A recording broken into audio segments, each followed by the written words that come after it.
I'm Brandon Isle with BYU-Idaho Radio, and I have come to the mayor's office, Mayor Jerry Merrill of Rexburg, to talk about the Teton Dam flood and the activities happening June 1st through 6th in Rexburg. Mayor, thanks for letting me come in and see you on a Friday. Yeah, glad to welcome, and we're glad to have you here. So 50 years, we're remembering all the service and the sacrifice and everything that happened 50 years ago.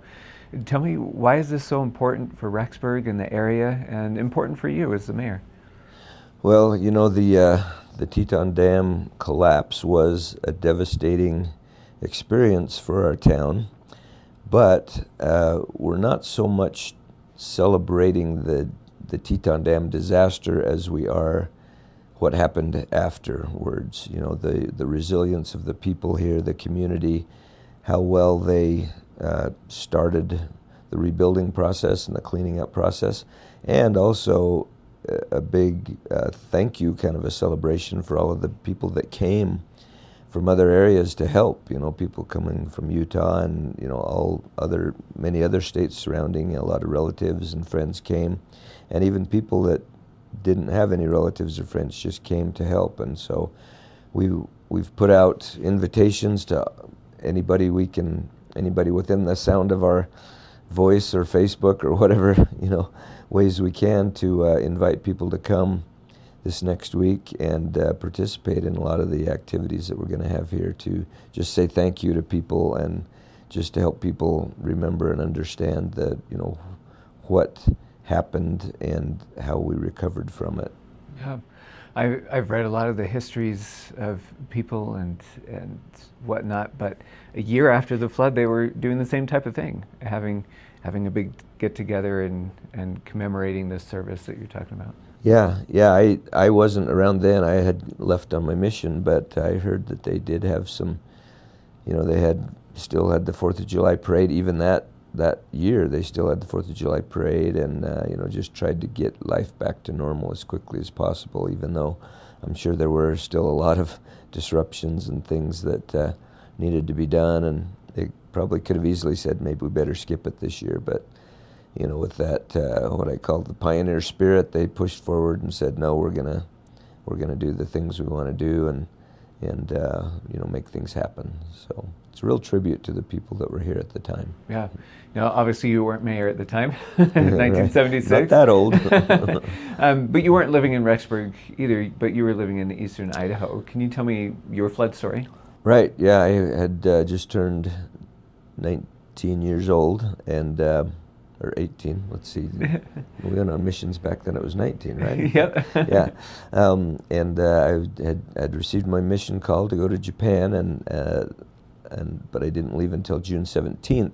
And so when the news of the dam hit, we all thought it was going to come rushing down the valley, and you know, we wondered if we would have houses being washed away and stuff too. But by the time it got that far down there, it was kind of strange. I remember we went over I grew up out in Moreland, out west of Blackfoot, but the Riverside area is kind of, well, as it says, it's more by the river, and so the water was following the river channel, and it just kept getting to be more and more and more. And so they were worried about a lot of the homes in the Riverside area getting flooded. And so the county brought out a bunch of sandbags, and we spent a week filling sandbags and putting them around people's houses to try to keep the foundations from caving in. And it was really weird because we got up on the rooftops, and off in the distance you could just see this kind of like a mirror image of the sun was kind of reflecting off of the water off in the distance. And you know, of course, in June the grain is up about, you know, the wheat and barley is up about 18 to 24 inches tall at that time, and the fields started just filling up with water slowly, and the grain started getting shorter and shorter and shorter, and then it disappeared, and then the water ran into the borrow pit on the far side of the road, and then it came up over the road, and then it went over the borrow pit on the near side where we were, and then it just came in and started coming in around the houses. And it was just so weird because it didn't come in a big rush, but there was just, you just couldn't stop it. There was no way to, it just kind of kept coming and coming and coming.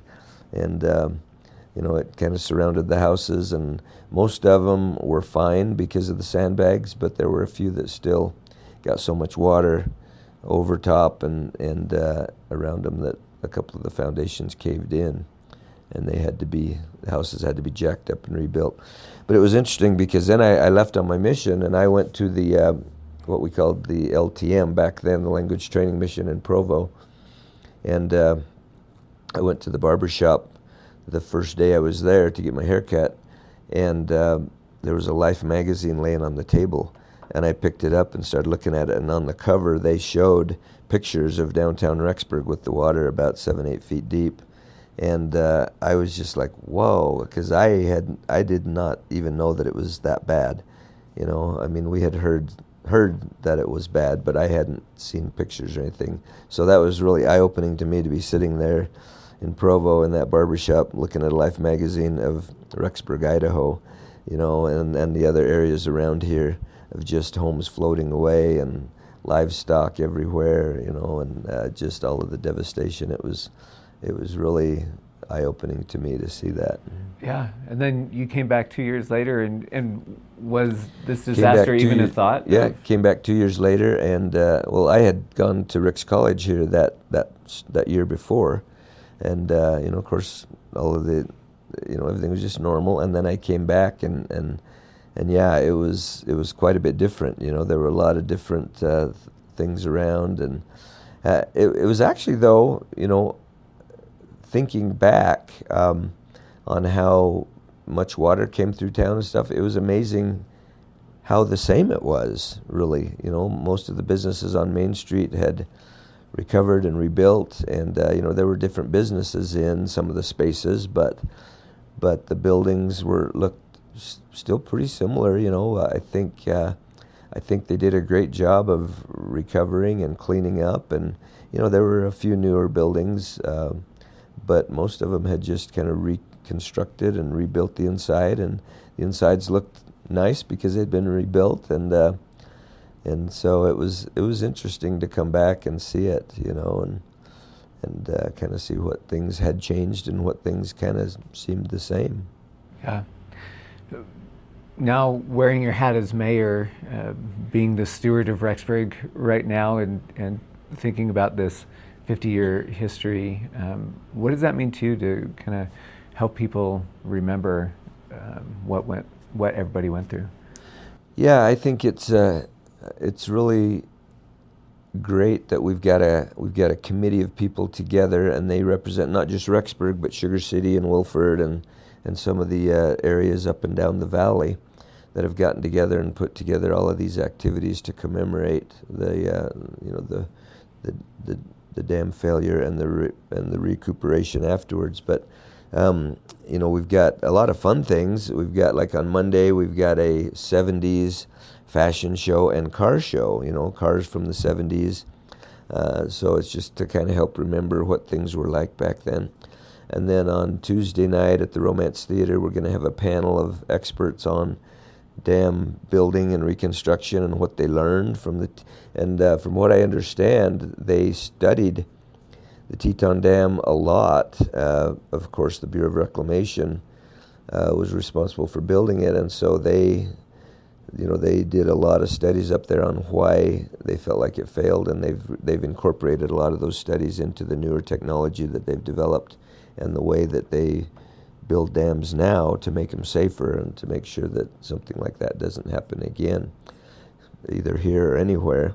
And so, you know, I guess you could say that's, you know, we had to go through that maybe to give that contribution to the science of dam building and the science and safety, and hopefully that has helped to not have the same thing happen in other places. Yeah.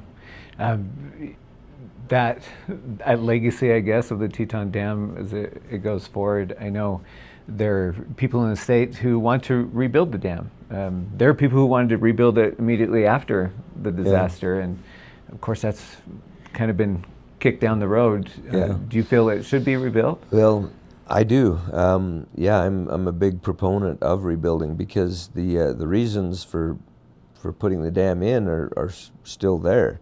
I mean, back then we needed water storage, and it's ironic to say we needed flood control, and that's one of the reasons the dam was built, was for flood control. But we still need that today. The Teton River gets really full some years and runs over everywhere out into the farm fields and things. And if we could control that flow with the new dam, then we wouldn't have the flooding in the spring, and we could also have better flow of the river in the summertime when we need more water. Right now, of course, that river gets down to like a trickle in the summertime, and it's not very usable, and we don't have enough water to be able to store up high. And so, power generation, recreation, all of those things that were anticipated for that dam to provide, those needs are still there, and in fact, they're greater now. 50 years later, we've grown a lot. The farmers have expanded a little bit, and they're growing a lot of crops, and so, we need more water storage, and of course, this year it's very obvious that we need more water storage because, with the dry year that we have, we're going to need every drop of water that we can store, and be able to keep it here in the area and not just have it going on downstream. So, there's I think over the years there's been some pushback on rebuilding it, and for good reason. People don't want what happened to happen again. But I believe with the new technologies that they have and the things that they learned from the last time, that they can rebuild it safely, and we can have those things that we need a dam for, and be able to utilize power generation and flood control and irrigation and all of those things, even recreation. It would provide the Ryrie Reservoir gets pretty crowded on a nice summer day, and it'd be nice to have another place to be able to go for boating and things like that too. So there's a lot of reasons to rebuild it. You mentioned the Ryrie Reservoir, which was built about the same time as the Teton Dam, and was also an earthen dam. Yeah. And it's just interesting to reflect on that, another 50-year-old thing, and that one's been just fine. It's fine, and of course it's just a different situation, and in the way the situation was there in the Teton Canyon, that from what I understand, just the porosity of the rock and things like that they didn't understand at the time, or maybe they understood it but didn't think it was bad enough to be a concern, but obviously was. Yeah. So those are the kind of things that I think we've learned from it. But even people have even talked about, that they felt like there would be too much evaporation. But one of the nice things about the Ryrie Reservoir and the Teton Reservoir that would be the same is they're not really big, wide reservoirs. They're narrower and they're deeper. And so you don't get as much evaporation off of a reservoir like that as you do off of one that's really big and wide, because there's not as much surface area.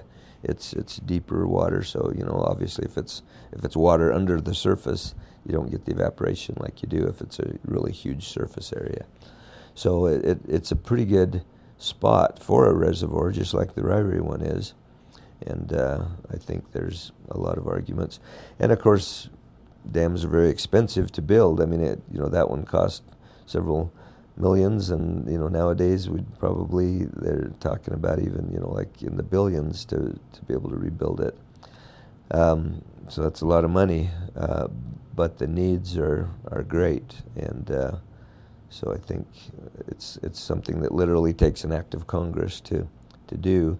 But we have been visiting with our local legislators and our federal congressional people to be able to get it at least on the minds of the people in the Bureau of Reclamation and the places in the federal government that we need to be talking to start the conversation. And it'll take a long time, but people say it might not happen in our lifetime. I believe it will. I think it depends on how long we live, I guess, but I think it's something that could happen. And I won't give a timeline because I don't really have any idea, but I think it could happen sooner than some people think. Yeah, I'm remembering kind of the timeline of the previous one. I think it was approved in like 1964, and 12 years later it was full. Yeah, right? yeah, it takes 10 or 12 years, and that's really kind of, I guess if I'm just throwing out a number, that's kind of what I would hope is maybe in 10 to 15 years we might be able to, because right now we're just in the talking about it stage and the needs of it stage, and then you've got to move to the, getting it on the minds of the federal officials and, getting it on the docket, because just like our highway department, our Idaho Transportation Department, when we have a project that we want done here in our area, we start talking to them, we get it on their list, and then it has to move its way up the list because there's usually a big list of things that are waiting to be funded. And so, as those things get done that are on that list, and they kind of work their way down. So right now we're basically just in that stage of talking about it and trying to get it on the list. And I don't know how big that list is, but that's one of the things we'll be finding out here before too long. Yeah, so we're in the very beginning phases of a potential rebuild of that dam. That's right. I talked to State Senator Kevin Cook, and I know he went and visited the Idaho delegation in Washington, D.C., and it's on a lot of people's minds. Yeah, and it's some of the federal people have said, well, we think there'll be a lot of pushback. I honestly don't think we'll, from people in the area, and there may be a little, because it's something that it worries people, and for good reason. When you see the pictures of what happened, you're like, well, do we really want to do that again? But of course, we feel like we could build it safely, and there are reasons that we need it, and I think people understand that, especially when you go through a year like this, when we're in a short water year, and people like to have water available. So that's one of the biggest reasons we need it, is just to be able to have that water available. And as we grow here in Rexburg and at this Upper Valley area, we're just going to need more and more water available. Yeah. Let's talk a little bit more about the commemoration, the things that are happening. What do you hope people experience during the week of remembering and everything? Well, two things mainly. One is I hope people take the opportunity to learn more about exactly what happened, because there's a lot of people that live here that really knew nothing about the Teton Dam until they learned here, and then we start talking about the dam marathon, and the dam this and the dam that, and everybody thinks we're cussing about things, but we're talking about the Teton Dam, and so hopefully people can learn about that, and about what happened, and how we recovered, and then the other thing that I hope people will be able to feel is the spirit of appreciation that we have for those who came to help. We're looking to have, a big, I don't know if you call it a party or just a remembrance event, and inviting people to come and take part in a lot of these different activities that we've got going all through the week. And if people don't know, you can go on our Rexburg.org website, and there's a Flood 50 page that lists all of the things that are going. And there's something going on pretty much every day next week. Monday, like you said, we've got the fashion show and the car show, and Tuesday night the panel of experts. And then let's see, I can't even remember for sure which events are on which days, but we have bus tours and river. Yeah, we've got a river float, and we've got I think it's on Saturday, the motorcycle rally that's going to be kind of cool. It's designed to kind of represent the rumble of the water going from the dam site, and they're going to drive on motorcycles all the way from the dam site down through the towns that the water went through and clear down to the American Falls Reservoir, where it was eventually contained. And so that's going to be kind of a fun event. That'll come through on Saturday. And we've got our Teton Dam Marathon on Saturday, which we would invite anybody to come to, even just to watch. It's really fun to watch the runners come in. We have a real party atmosphere there in Smith Park. And just come and support the runners as they come in and cheer for them. That's a lot of fun. And then the motorcycle rally will probably come through town about the time that we're doing the awards ceremony for the marathon runners, so people could witness that as well. I think that'll be really cool. Yeah. And then there's other things going on Thursday, Friday too. I know we're doing the ribbon cutting for our Teton Dam Flood Museum on the 5th, which is of course the day that, and we're doing that at 10:57 a.m., which is the day and the time that the dam actually broke. And so we've kind of got a revamped flood museum here at City Hall, and we'll be doing tours through the flood museum. We'll be doing tours downtown, walking tours, so that people can see. We've got a line on the buildings downtown where they can see where the water came to, and there's different places that you can see flood mud, that still is there on the on the buildings and different things, and so a lot of really fun events. Yeah.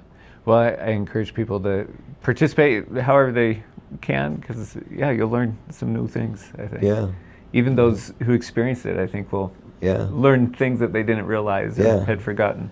Yeah, that's right. There's still a few people around here that lived here at the time, and I think it'll be good for them to be able to maybe not necessarily relive the tragedy, but be able to relive the spirit of cooperation and volunteerism and things like that happened at the time.